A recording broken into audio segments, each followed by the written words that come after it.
दोस्तों आज एक सब्ज़ी बनाएंगे। एक सब्ज़ी के साथ क्या क्या मिक्स करेंगे, ये पटल, बोटी, जीका और भिंडी, ये सब को मिक्स सब्ज़ी बनाएंगे। इस तरह से भी बना सकते हैं आप लोग, बना के खा के देखिए। इस तरह से भी बना के खाने से बहुत टेस्टी होता है दोस्तों। आज फिर से मिक्सचर सब्ज़ी बनाने जा रहे हैं।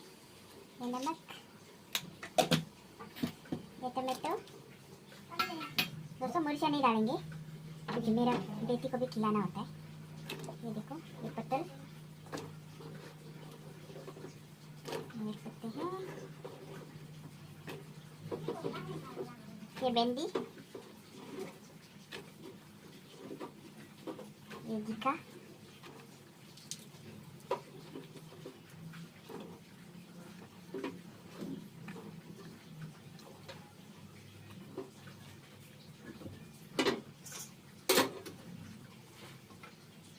ये एक सब्जी,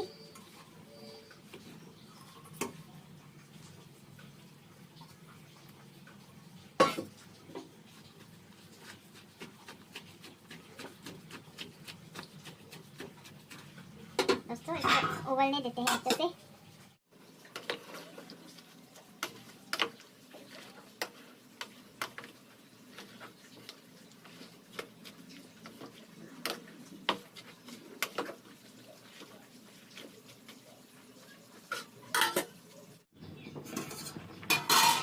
देख सकते हैं, अभी इसको अच्छा से सबको मिलाना होगा। दोस्तों ये भी डाल देते हैं,